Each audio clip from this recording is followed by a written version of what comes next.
ஓம் சாந்தி. VK. Surajbhai அவர்களின் தாரணை வகுப்பு மார்ச் 5, 2026. ஹோலி பண்டிகையின் இந்த தருணத்தில் அதன் மகத்துவத்தை உணர்ந்து கொள்வோம்.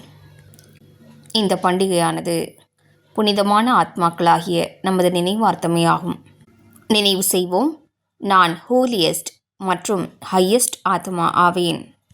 இதனை நினைவு செய்து செய்து நாம் முழுமையாக தூய்மையடைவோம். உண்மையில் ஹோலி பண்டிகையானது சங்கமயுகம் எனும் இந்த தெய்வீகமான காலகட்டம் மற்றும் தெய்வீகமான ஆத்மாக்களாகிய நமது நினைவார்த்தமே ஆகும்.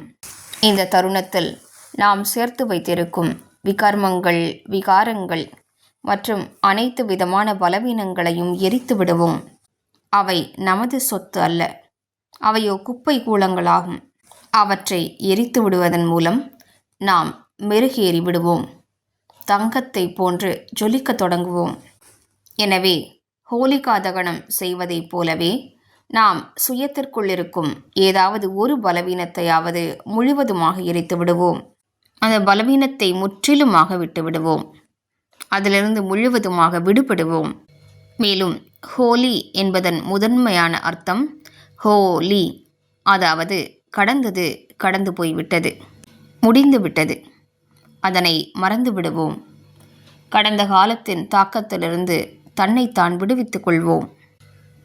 பிறருக்கும் நமக்கும் கடந்த காலத்தில் ஏதாவது பகைமை இருந்திருக்கலாம்.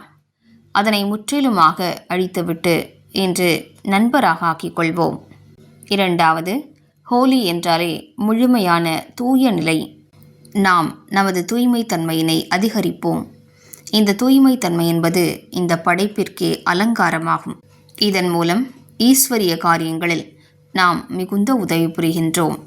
பாபாவின் குழந்தைகளாகிய நாம் பரமாத்மா நிறத்தால் நிறமேற்றப்பட்டவர்கள். நாம் இந்த ஸ்தூலமான நிறங்களை ஏன் அடித்து கொள்ள வேண்டும்?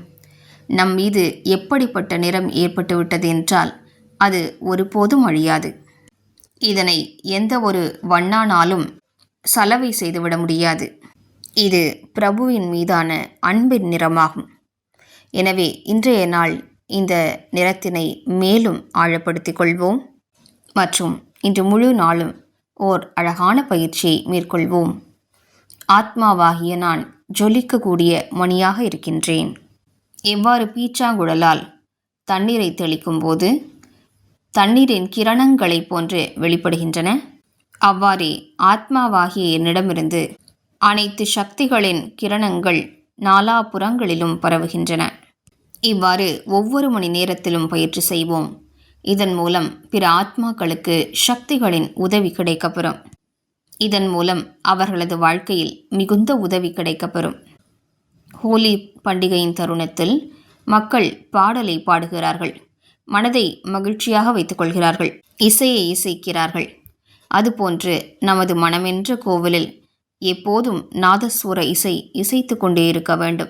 அதாவது எப்போதும் மகிழ்ச்சியான மனநிலையில் நிலைத்திருப்போம்.